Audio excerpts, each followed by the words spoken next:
Hi class, it's Mrs. Fickus, and we're going to talk about still lifes again, and we're going to look at the second part of our still life example.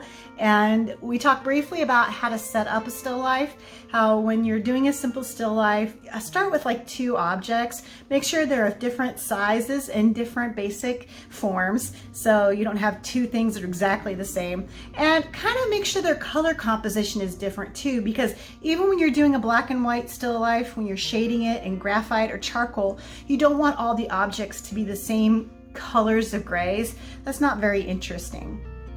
So let's get started. Okay, I've set up a simple still life right here on my dining room table. I just have a white cloth. You could use a white t-shirt, a sheet.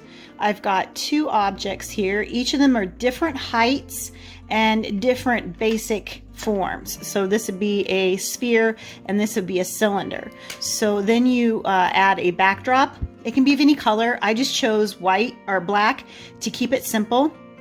Same thing with my bottom cloth. And you could use an old t-shirt. Actually, I had an old t-shirt set out at first. I had this old t-shirt here. You can just use any fabric you have laying around. I tend to buy flat sheets from Walmart that you can buy singly without having to buy a whole set. And I use those for my backdrops. I have many different solid colors that you can use. At first, don't worry about the wrinkles and everything. Just worry about your objects. And that's what we're going to talk about next.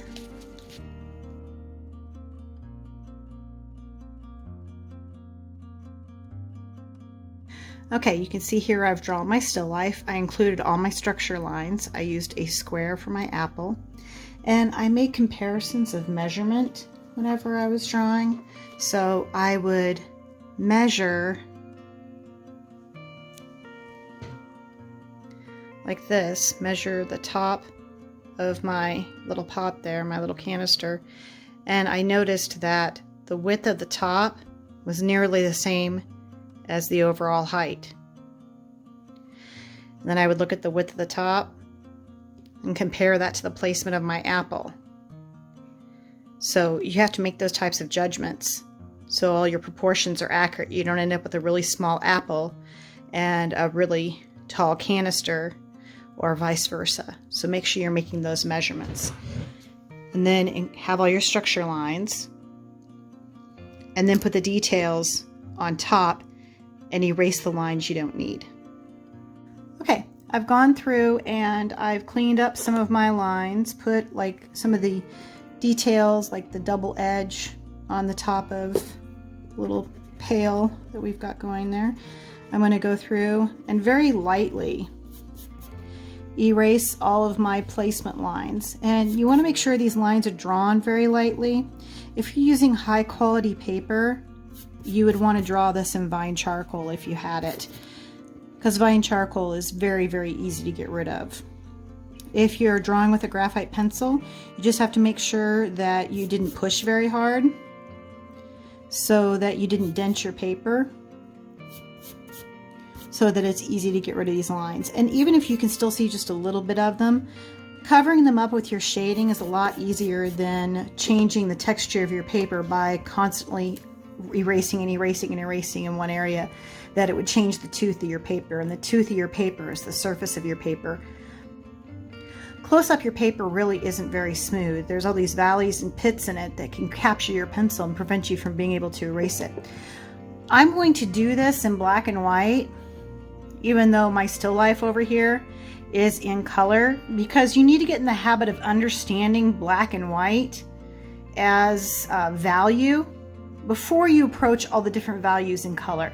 So if you set up a still life, a good way to approach that is to take a picture from the same vantage point as your still life. Keep your still life up so you can look at it and draw from life, which is very good practice. But also take a reference photo so that if you have to reset your still life, you can. And you can convert your image of your still life in your photograph to a black and white image, and you can say, oh yeah, that green apple looks like this color of gray in my image, and that will help you build that catalog of values for the individual colors in your head. So we're going to stop and I'm going to do some shading for a while and then we'll come back. Okay, here's my finished charcoal drawing. I feel like that the camera is the angle of my camera is not really doing it justice. I'll take a still photograph of it. But I used a little bit of white charcoal on my areas. If you use a white charcoal, you have to make sure that you don't blend the white charcoal. It creates a bluish effect, and you want to save your white charcoal for all your little like shiny areas. So hopefully you do yours in graphite, set up your still life, try and draw from life, use your image if you have to, and good luck.